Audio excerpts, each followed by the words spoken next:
So most of these LED spotlights have a blind spot right underneath them.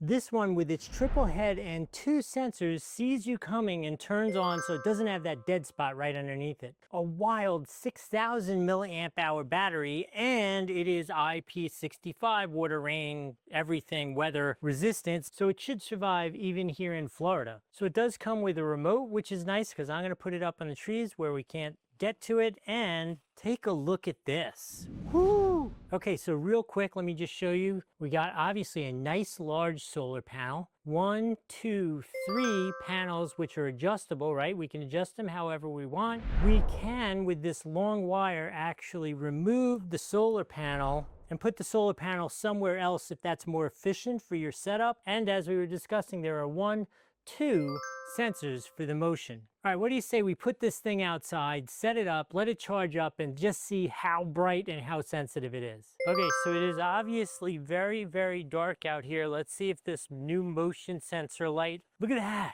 Oh, that was perfect. I didn't even get my sentence out. It saw me coming from the side. Look, the reason I put this here, here's the light. I wanted really to be able to access the pool equipment at night, and that worked freaking perfect. Look how bright it is. That is absolutely exactly what I wanted from this. I love it when things work perfectly. If you want to get this light, there's a link here on the screen, another one down in the description. You can't possibly go wrong with this. Remember, if I've added some value here and I think this has been successful, like the video, follow the channel, and comment, what are you going to use the light for? Is it for security, or are you like me? You need to access the pool equipment at night and you want to be able to just walk out here and have this light go on and have full access to your pool equipment. That is a beautiful scene, if you ask me. Hope this was helpful. We'll see you in the next video.